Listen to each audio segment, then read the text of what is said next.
All right, now there you go. Live look inside the Phoenix Convention Center and a live look outside as well. This is at Trump rally. President Trump walking in now, expected to speak. Mike Pence, I should say, walking in now, expected to speak.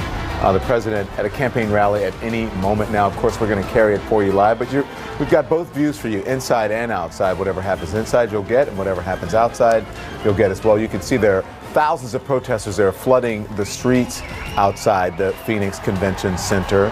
I'm Don Lemon. Thank you so much for joining us. This is CNN Tonight. The president, after one of the worst weeks of his chaotic presidency, surrounding himself with cheering supporters in the setting where he always seems most comfortable, and that is a campaign rally. I mean, questions of why he is having a partisan campaign rally in the wake of his shocking comments last week about the neo-Nazi violence in Charlottesville. Arizona Republican governor and both senators skipping the rally tonight, and meanwhile a growing crowd of angry anti-Trump demonstrators gather behind police and steel barricades in the streets of Phoenix, as we have been showing you there. CNN's Sarah Murray, though, is live for us inside that convention center. Miguel Marquez outside the crowd of protesters. Sarah, I'm going to start with you. Sarah, I think that is the vice president talking about giving the intro to the president. That's going to take a while, but what are we expecting to hear from the man himself tonight? 7 months of action. Well, I think everyone's going to be closely scrutinizing the president's tone at this event. Earlier today, the press secretary, Sarah Huckabee Sanders, pointed to his remarks last night about unity as an indication of what Trump might talk about. But the reality is there are teleprompters set up. Don, as you know, the president really fuels on these crowds. So it's always hard to say if he's going to stick to his script or if he's going to go off script. But I can tell you from what we've heard so far, Dr. Ben Carson was up here. He was sort of warming the crowd up for the president, and his intro was all about essentially needing to come together as a country. It was about denouncing hate and bigotry and essentially saying that the people who are in this room are too smart to fall for that garbage. That drew a very loud applause here. But as you noted, this president is a divisive figure at this point. They know it coming into this rally. One of the things we know the president has been considering, for instance, is pardoning Sheriff Joe Arpaio, a very controversial sheriff, someone who has been held in contempt by the court for defying a judge's order and racial profiling. Leading up to this rally, the White House said President Trump will not do that here tonight. Don? I'm wondering what the crowd is like inside the room, because sometimes, Sarah, when there are protesters, they drown them out by singing USA, saying USA or chanting that. Have you seen any disturbances inside? We haven't seen any disturbances inside so far. It's a large crowd. It's certainly not one of the president's largest by any means in terms of his presidency or in terms of his campaign. But I can tell you just a few minutes ago, we got word from one of the producers that there are still people lined up roughly 5 city blocks deep waiting to get in. So it is a healthy crowd of people here to support the president, just as there's a healthy crowd of people out there protesting him. Again, Don, gets to the heart of the issue our country is dealing with right now. People are very split on how they feel about this president at this moment. All right, Sarah, I want you to stand by. And again, that is a vice president giving some introductions, talking about the accomplishments of this president and this administration. I'm going to go outside now. You're not going to miss the president because we'll bring it to you. I'm going to go outside to the streets now with the protesters. That's where you'll find our Miguel Marquez. Miguel, you've been there all afternoon. You're outside that rally where the protesters have been gathering. Give us a sense of the scene there. What's going on out there? Well, it's several thousand protesters right now from all walks of life here in Arizona, old, young, all races, a huge crowd, very loud, very angry, but so far peaceful. I want to show you what's going on here. We're right at the barricades where they've separated the Trump supporters who are walking into the convention center here in Phoenix. They are shouting shame, walk of shame, and wrong side of history as they go into the convention center. The Donald Trump supporters then flipping off the anti-Trump protesters and taunting them as they go in. It is as divided as it was on November 9th, 2016, if not more. A very, very loud and vociferous crowd. I can tell you we have seen some anti-Trump gun-carrying individuals. This is an open-carrying state, and there were several, maybe a dozen or so people with the so-called John Brown Society out here. There was also Antifa was out here, which is a militant anti-fascist group. They said they were out here just to support the people out here tonight. But This crowd has only grown and seems to be going nowhere. Phoenix police in a very difficult spot. They are treating this like a major event, such as the Super Bowl. They have all hands on deck. They have all police agencies on deck, and they are even the National Guard in the event they need them. It is not clear how long this crowd will be there. The president still hasn't spoken. It is my sense that they will probably stick around until after, and then we will see what happens. I will tell you that the Phoenix police have come out just in the last few moments in very heavy gear. They're now bringing out police officers on bicycles, really ringing this convention center with everything they have. Don? All right, Miguel, stand by, because I just want to update our viewers. This is the Phoenix Convention Center. On the right side of your screen, you're looking at the protesters are. Miguel Marquez is there and is explaining to us what's happening. Miguel says on one side of the street, you've got the Trump supporters. On the other side, you've got the protesters. They're separated by a street and barricades. There seems to be hundreds, if not thousands, of people waiting to get in, and thousands of protesters there as well. And on the left side of your screen, you see the vice president and also the HUD secretary there on stage. Ben Carson just spoke moments ago, and I think is that Billy Graham Jr. there behind, right? It looks like him. Again, our monitors in the studio are very small. You're watching on a big TV at home. I don't have that luxury here. But anyway, so there you're looking at it, and it's been some concern about the timing of this particular protest coming just weeks, not even 2 weeks after the incident in Charlottesville, where one life was lost and so many were injured because of these racist, anti-Semitic, white nationalist protesters there. And so he's introducing the President of the United States now. The President is walking up. We have our characters here. David Chalian is here, April Ryan, Scott Jennings, Bakari Sellers, political contributor Maria Cardona, and Republican strategist Rick Wilson. We will all listen to the President's speech and then analyze it. But as he is coming to the stage, David, what are the chances that the President Trump from last night on the teleprompter will show up? Zero, I would imagine. I don't think that there's a chance of that. But what I do think that we need to watch out for is the President Trump that shows up tonight at this rally, as you noted, a venue he loves, feels at home in. Does he bring any of the sentiment that he expressed? I get that the theatrics will be different. It's a campaign environment, not a speech about Afghanistan at Fort Myers last night was. But all the talk that he had at the top of that speech that clearly alluded to Charlottesville and was trying to do some cleanup work, the idea of unity and love and peace, does he bring that sentiment tonight, or is this going to be purely red meat from the base, which for him has been exploiting divisions? Yeah. God Bless the USA is playing as the president enters the stage and is shaking hands, of course, with the guests on the dais. And again, he's going to take to the podium in just moments as he is going to discuss, obviously, immigration, the border wall, border security. But what will be interesting, to David's point, is if he talks unity, especially in light of all of the criticism he has gotten from his reaction to what happened in Charlottesville, the terrible, terrible tragedy that happened in Charlottesville 2 Saturdays ago. So now, everyone, let's listen in to the President of the United States, Donald J. Trump.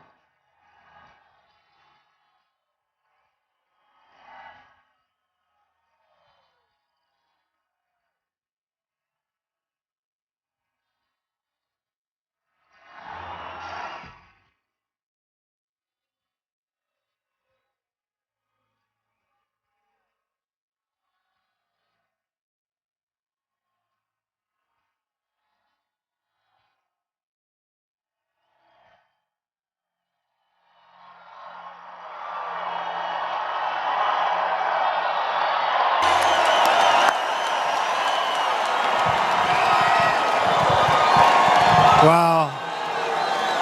What a crowd. What a crowd.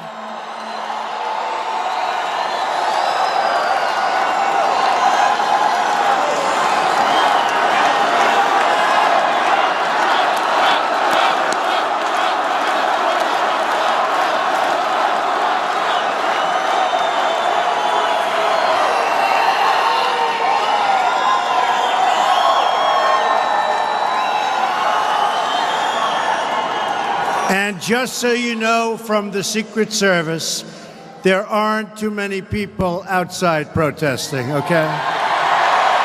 That I can tell you. A lot of people in here, a lot of people pouring in right now. They can get them in. Whatever you can do, Fire Marshal, we'll appreciate it. And I want to thank our great Vice President, Mike Pence, for the introduction, as well as my friend, Dr. Ben Carson. And thank you to a very, very special man, Franklin Graham, Reverend Franklin Graham, for leading us in prayer. And thank you to Alveda King, the niece of the great Dr. Martin Luther King.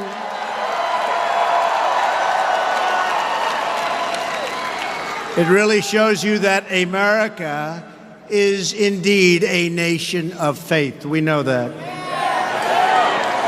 Well, I'm thrilled to be back in Phoenix, in the great state of Arizona.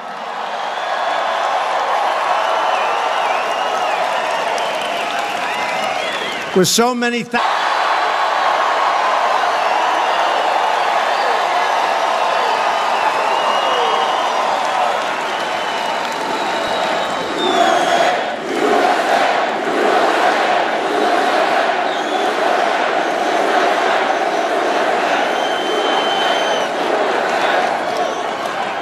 We fully protect religious liberty. We believe in law and order, and we support the incredible men and women of law enforcement. And we pledge our allegiance to one nation under God.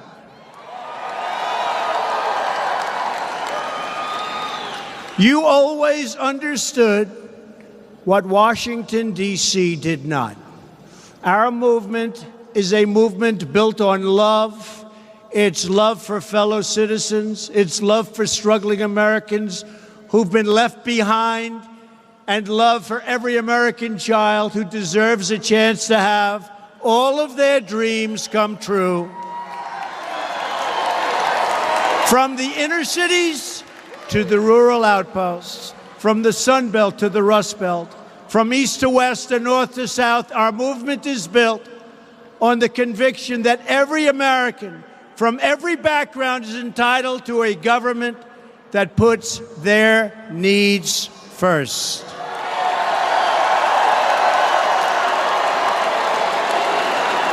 It is finally time to rebuild our country, to take care of our people, and to fight for the jobs our great American workers deserve. And that's what we're doing.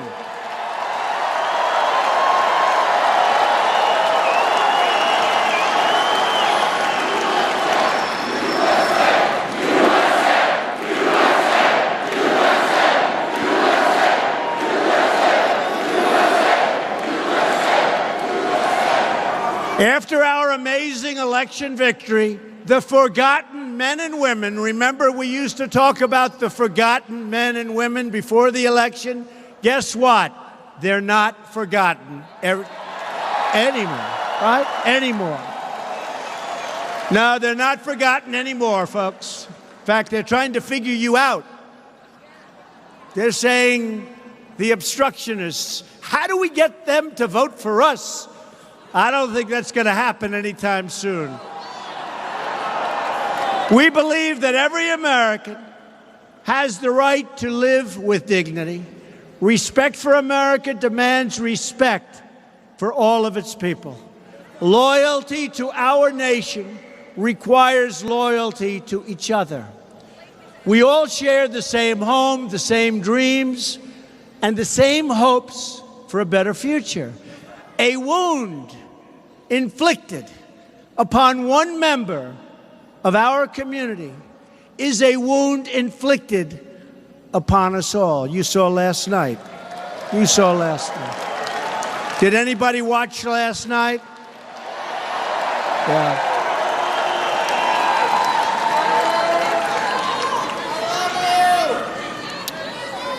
When one part of America hurts, we all hurt.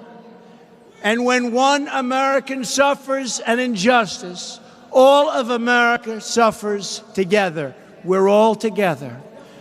It's time for us to follow the example of our brave American soldiers, and I was with a lot of them last night, Fort Myers. No matter where they come from, no matter what faith they practice, they form a single, unbreakable team. That's what we are. We're a team. As a nation, we're a team. They're all united by their devotion to our country. In Charlottesville, strikes at the core of America. And tonight, this entire arena stands united in forceful condemnation of the thugs who perpetrate hatred and violence.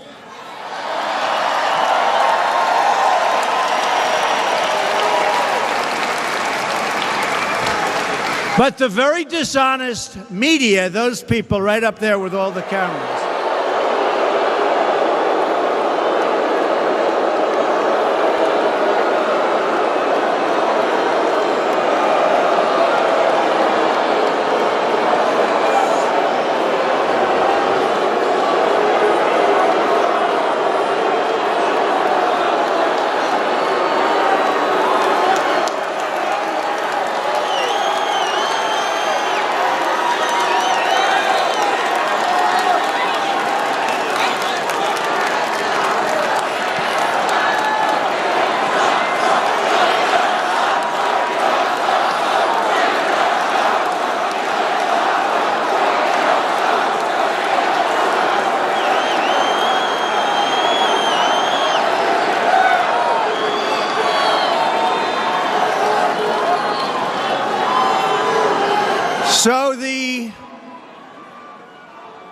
and I mean truly dishonest people in the media and the fake media, they make up stories. They have no sources in many cases. They say a source says there is no such thing, but they don't report the facts.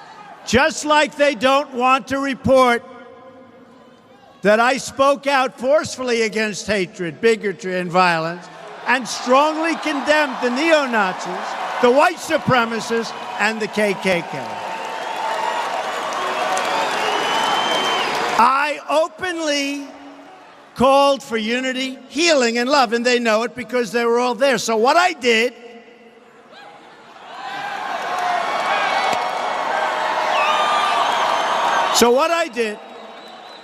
is I thought I'd take just a second, and I'm really doing this more than anything else, because you know where my heart is, okay? I'm really doing this to show you how damn dishonest these people are.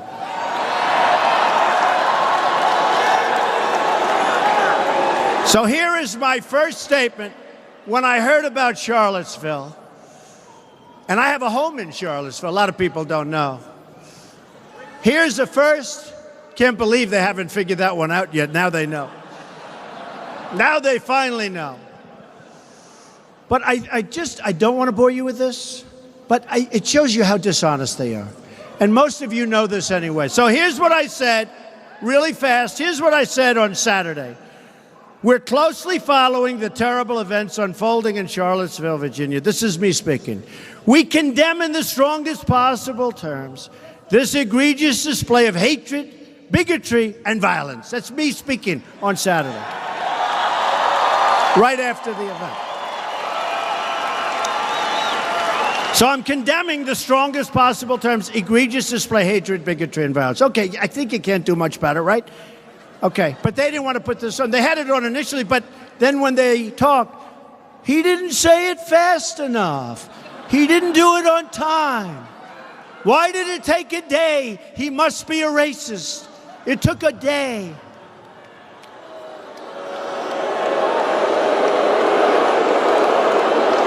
Dishonest people. So here is me. I hope they're showing how many people are in this room, but they won't. They don't even do that. The only time they show the crowds is when there's a disruptor or an anarchist in the room. I call them anarchists.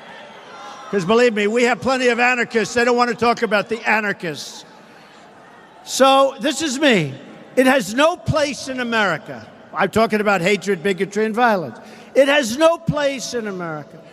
What is vital now is a swift restoration of law and order and the protection of innocent lives. No citizen should ever fear for their safety, security in our society, and no child should ever be afraid to go outside and play or be with their parents and have a good time. This is me speaking.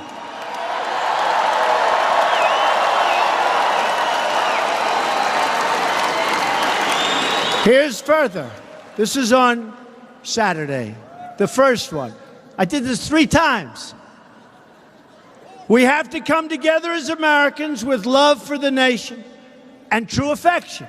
Really, and I say this so strongly, true affection for each other. I didn't say true affection for you and you.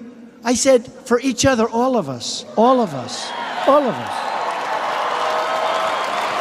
But they don't report it. They just let it go.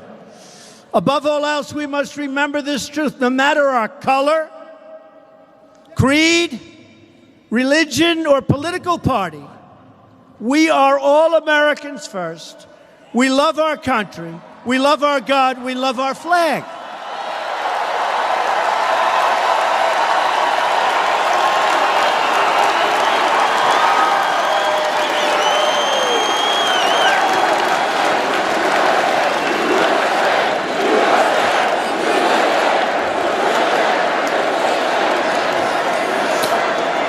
Then I went on. This is my first statement. And they said, remember, they said, well, he wasn't specific enough. Why wasn't he more specific? So in my second statement, I got really specific. And they said, why didn't he do it faster? I'm telling you, folks, look, I know these people probably better than anybody. And a lot of people have a problem with it because, look, what happens with them, if they're doing a story about me, I know if it's honest or false. If you're reading a story about somebody, you don't know. You assume it's honest because it's like the failing New York Times, which is like so bad. It's so bad. Or the Washington Post, which I call a lobbying tool for Amazon. Okay, that's a lobbying tool for Amazon. Or CNN, which is so bad and so pathetic, and their ratings are going down.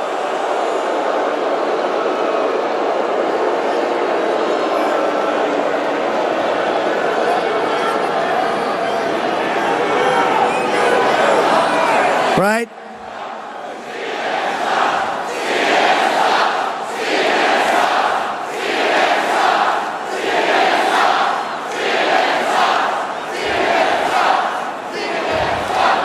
But all the network, I mean, CNN is really bad, but ABC this morning, I don't watch it much, but I'm watching in the morning, and they have little George Stephanopoulos talking to Nikki Haley, right? Little George.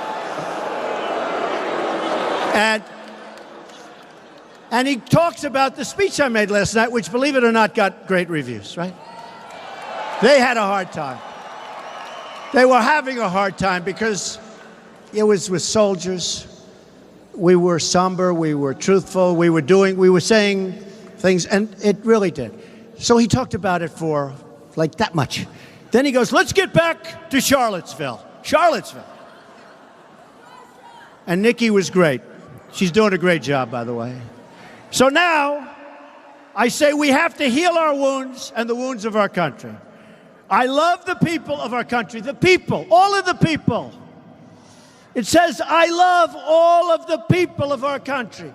I didn't say I love you because you're black, or I love you because you're white, or I love you because you're from Japan, or you're from China, or you're from Kenya, or you're from Scotland or Sweden. I love all the people of our country.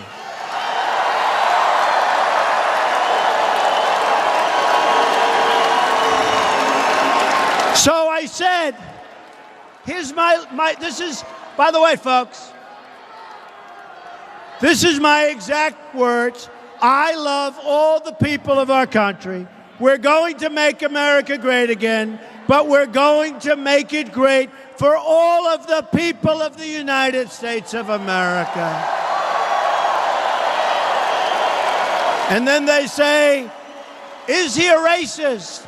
Is he a racist? Then I did a second one.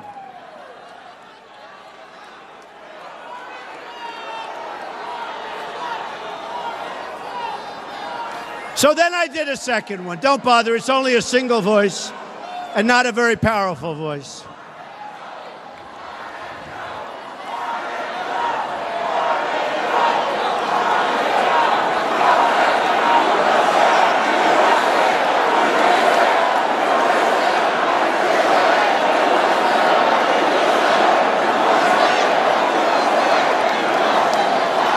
How did he get in here? He's supposed to be with a few people outside. How about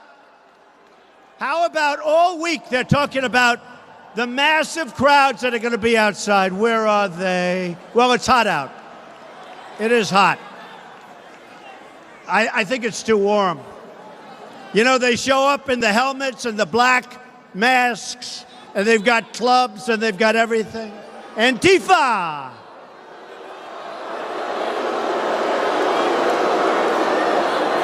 So on August the 14th, so that was it. And I said, all people, I love all people, everything, right? Now I figure I'm going to do it again. I'll be even more specific. So I said, based on the events that took place over the last weekend in Charlottesville, I'd like to provide the nation with an update, because that was right after the event, the first one, right?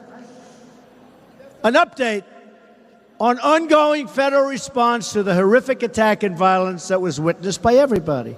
To anyone who acted criminally in this weekend's racist violence, you will be held fully accountable. Justice will be delivered.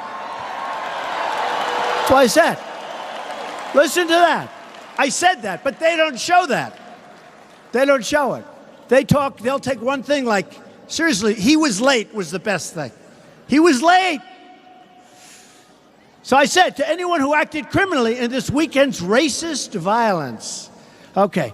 Then I go, we must love each other, show affection for each other, and unite together in condemnation of hatred, bigotry, and violence. We must rediscover the bonds of love and loyalty that bring us together as Americans, right? Then I said, racism is evil. Did they report that I said that racism is evil? You know why? Because they are very dishonest people. So I said, racism is evil. Now, they only choose, like a half a sentence here or there, and then they just go on this long rampage, or they put on these real lightweights all around the table that nobody ever heard of, and they all say what a bad guy I am. But, do you ever see anything, and then you wonder why CNN is doing relatively poorly in the ratings? Because they're putting like 7 people, all negative on Trump, and they fired Jeffrey Lord. Poor Jeffrey. Jeffrey Lord. I guess he was getting a little bit fed up, and he was probably fighting back a little too hard. They said, we better get out of here. We get him out. And those who cause violence in its name are criminals and thugs, including the KKK, neo-Nazis, white supremacists, and other hate groups that are repugnant to everything we hold true as Americans. Now, let me ask you, can it be any better than that in all fairness? And I mentioned that, but to the best of my knowledge, when there was a big problem, Barack Obama never said it took place because of radical Islamic terrorists. He never said that, right? He doesn't have to say it. You know why? Because they have a double standard. Because the media is totally dishonest, and they have a double standard. You've never heard them say that. And in fact, if you use the term, you get criticized. But with me, they wanted me to say it. I said it. And I said it very clearly, but they refused to put it on. Those who spread violence in the name of bigotry strike the very core of America. These are my words. This was on Monday, August the 14th. So you had Saturday, you had Monday.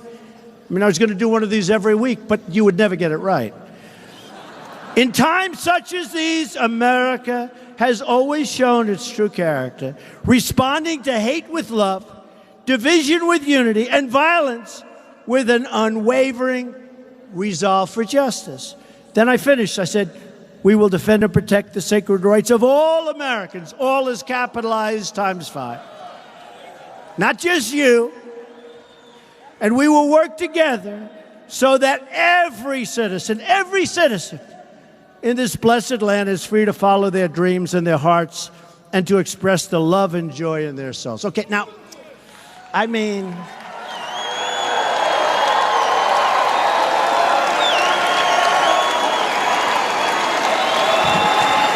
so they were having a hard time with that one because I said everything. I hit them with neo-Nazi. I hit them with everything. I got the white supremacists, the neo-Nazi, I got them all in there. Let's see. Yeah, KKK, we have KKK. I got them all. So they're having a hard time. So what did they say, right? It should have been sooner. He's a racist. It should have been sooner. Okay. So it should have been.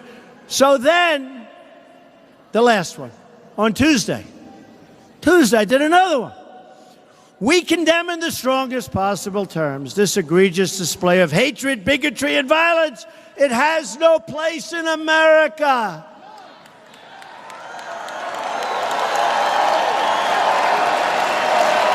But they also said that he must be a racist because he never mentioned the driver of the car, who is a terrible person, drove the car, and he killed Heather, and it's a terrible thing. But they said I didn't mention. So these are my words. The driver of the car is a murderer, and what he did was a horrible, inexcusable thing. They said I didn't mention. And then they asked me, just to finish it, they asked me, what about race relations in the United States? Now, I have to say they were pretty bad under Barack Obama, that I can tell you. But they asked me the question, and I said, well, I think jobs can have a very big and positive impact. I think if we continue to create jobs like I've done, over 1 million since I've been in office, way over 1. I think if we continue to create jobs at levels that I'm creating jobs, I think that's going to have a tremendously positive impact on race relations. I do. And the other thing, very important, I believe wages will start going up because we now have the lowest unemployment rate we've had in 17 years. So you're going to see wages go up, right? They haven't gone up for a long time. I believe wages now, because the economy is doing so well with respect to employment and unemployment, I believe wages will start to go up, and I think that will have a tremendously positive impact on race relations. Go on it, yeah.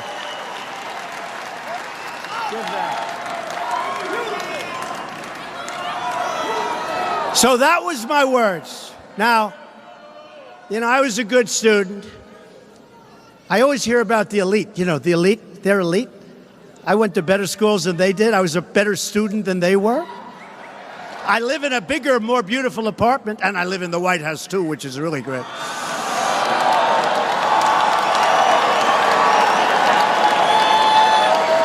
I think, you know what? I think we're the elites. They're not the elites. So the point is, and I didn't want to bore you because you understand where I'm coming from. You people understand. But the point is that those were three different. There were two statements and one news conference.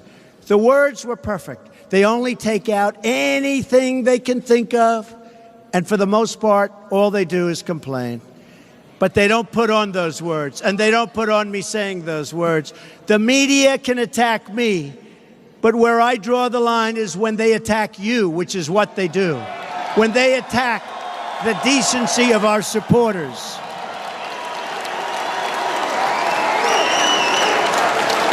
You are honest, hardworking, tax-paying, and by the way, you're overtaxed, but we're going to get your taxes down.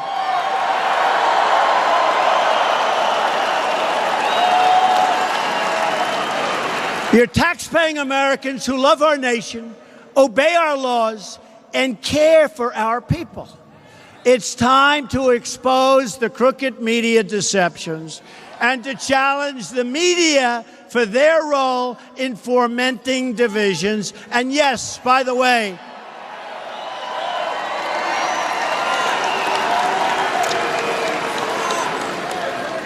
they are trying to take away our history and our heritage. You see that.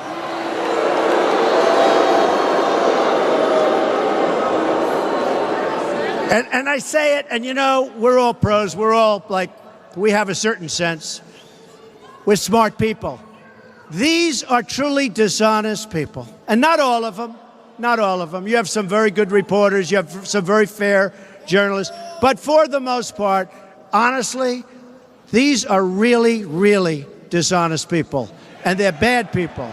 And I really think they don't like our country. I really believe that. And I don't believe they're going to change, and that's why I do this. If they would change, I would never say it. The only people giving a platform to these hate groups is the media itself and the fake news.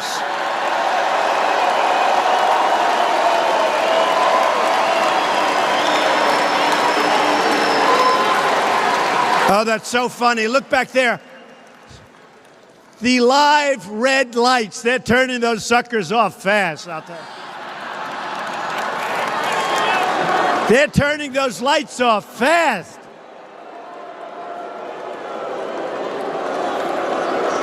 Like CNN. CNN does not want its falling viewership to watch what I'm saying tonight, I can tell. I mean, the advantage I have is that we do have a big voice. And, you know, they're always saying, like, Twitter or social media. If I didn't have social media, I wouldn't be able to get the word out. I probably wouldn't be standing here, right? I probably wouldn't be standing here right now. If I don't have social media, I probably would not be standing. And do you ever notice when I go on and I'll put, like, out a tweet or a couple of tweets, he's in a Twitter storm again. I don't do Twitter stuff. You know, you'll put on a little tweet, I'm going to be with the veterans today. They'll say, Donald Trump is in a Twitter storm. These are sick people. You know the thing I don't understand? You would think they'd want to make our country great again. And I honestly believe they don't. I honestly believe it.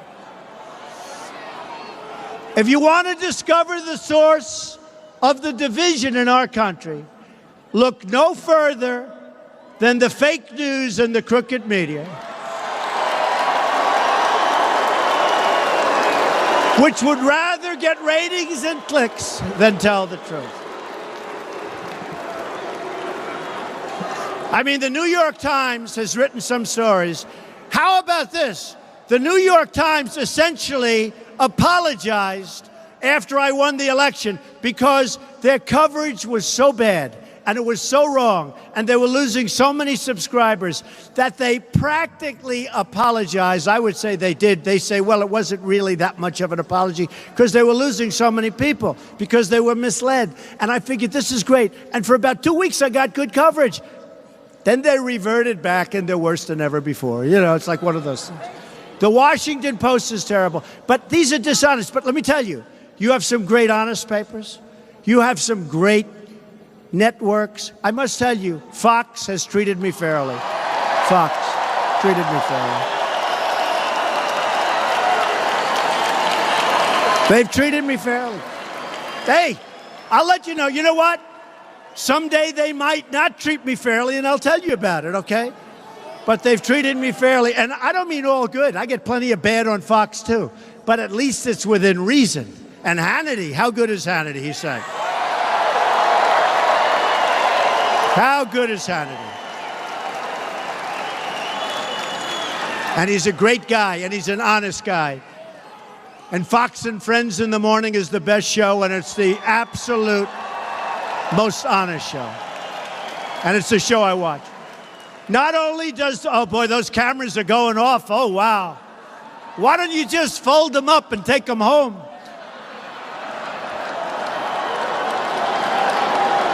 Oh, those cameras are going off. Wow. That's the one thing. They're very nervous to have me on live television because this can't happen.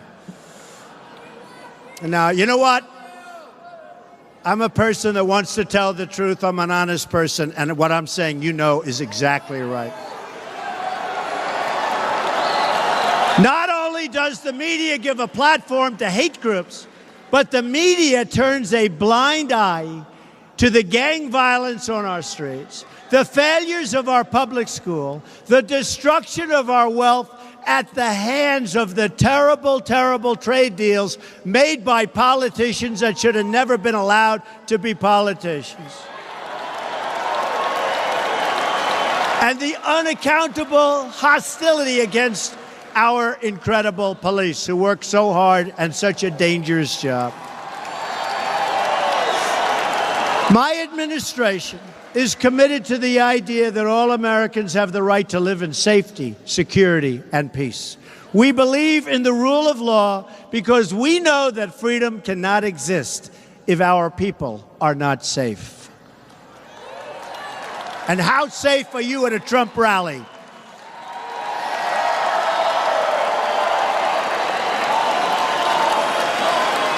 Remember at the beginning, remember when this already started?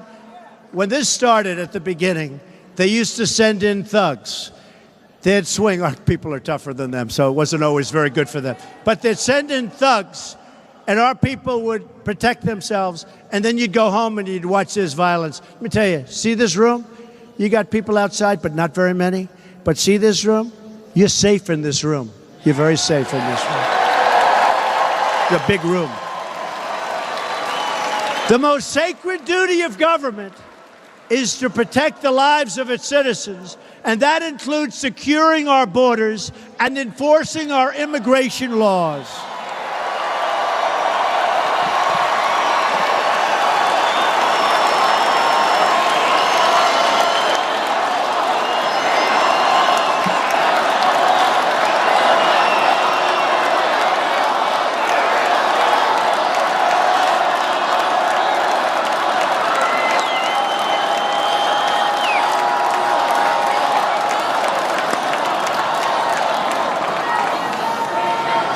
By the way, I'm just curious, do the people in this room like Sheriff Joe?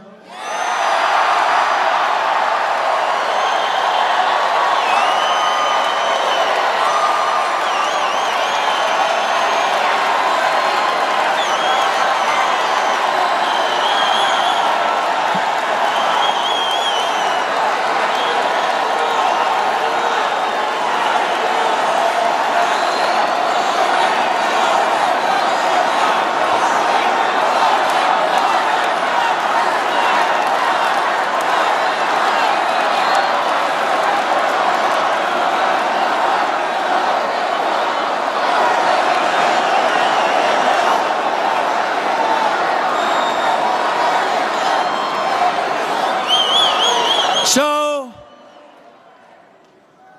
was Sheriff Joe convicted for doing his job? That's what.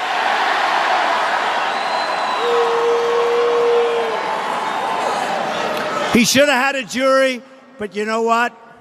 I'll make a prediction. I think he's going to be just fine, okay?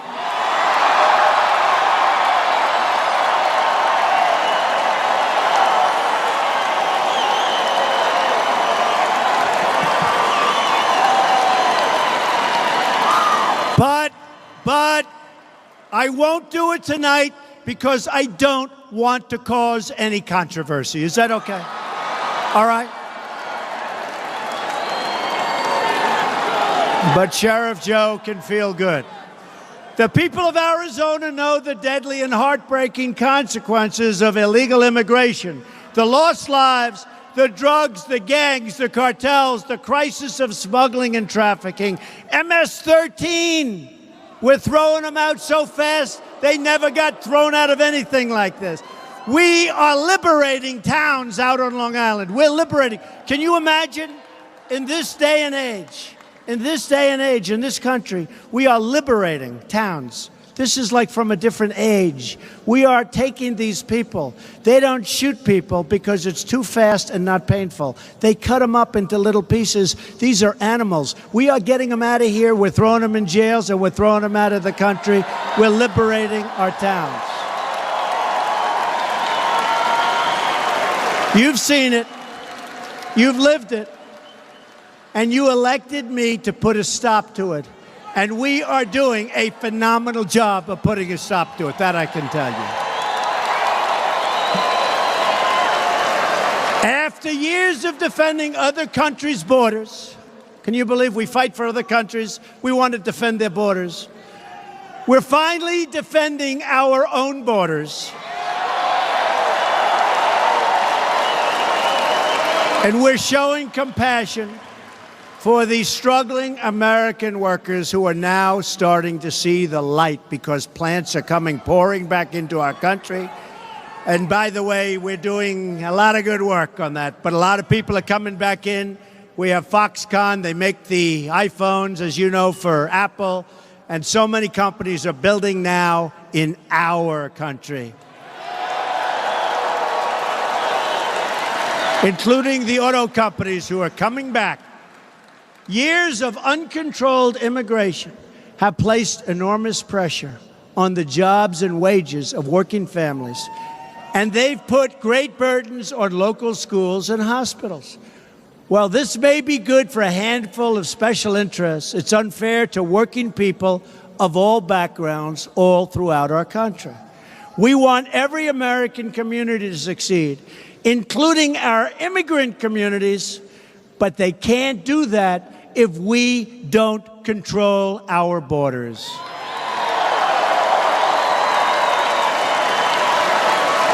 Earlier today, I visited with the incredible men and women of ICE and the Border Patrol during a visit to Yuma sector.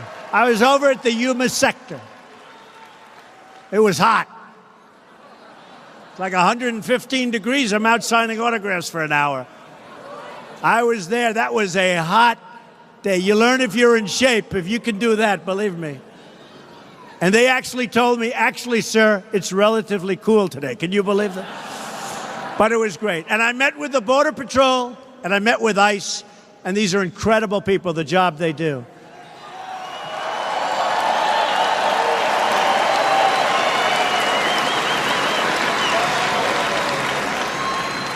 In fact, General Kelly, who was in charge of Homeland Security, where people coming in down 78 and almost 80%.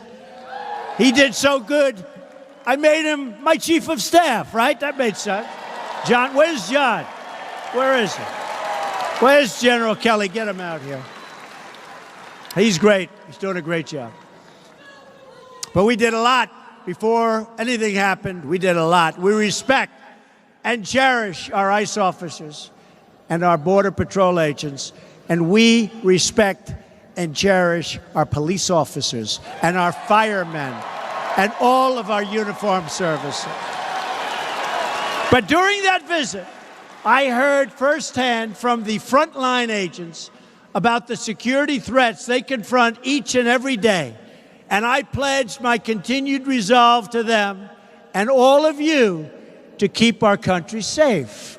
All around the nation, I have spent time with the wonderful Americans whose children were killed for the simple reason that our government failed to enforce our immigration laws, already existing laws.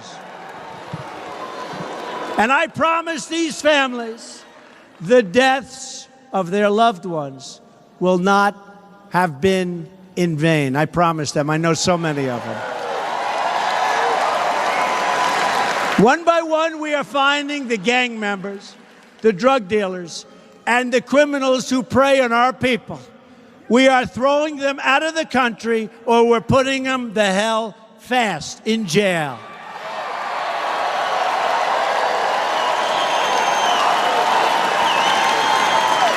We are cracking down on the sanctuary cities that shield criminal aliens, finally.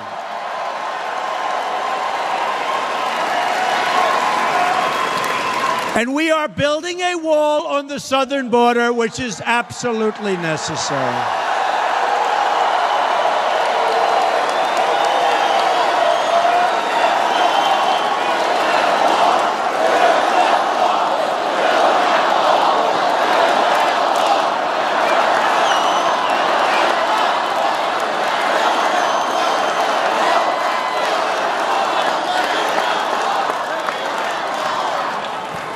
Build that wall.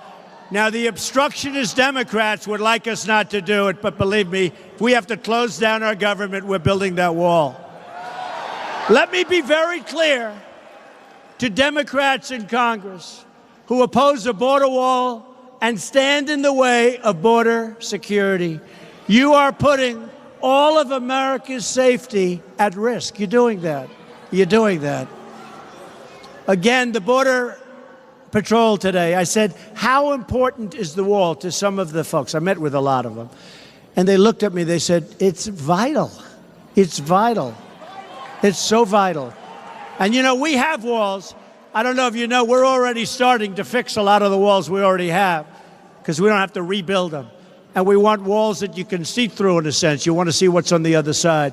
But we're starting to fix a lot of the walls. We've done a lot of work. But I said to them, how are we doing and how important are the walls? And they said, Mr. President, you have no idea. It is desperately needed. We're going to have our wall. We're going to get our wall.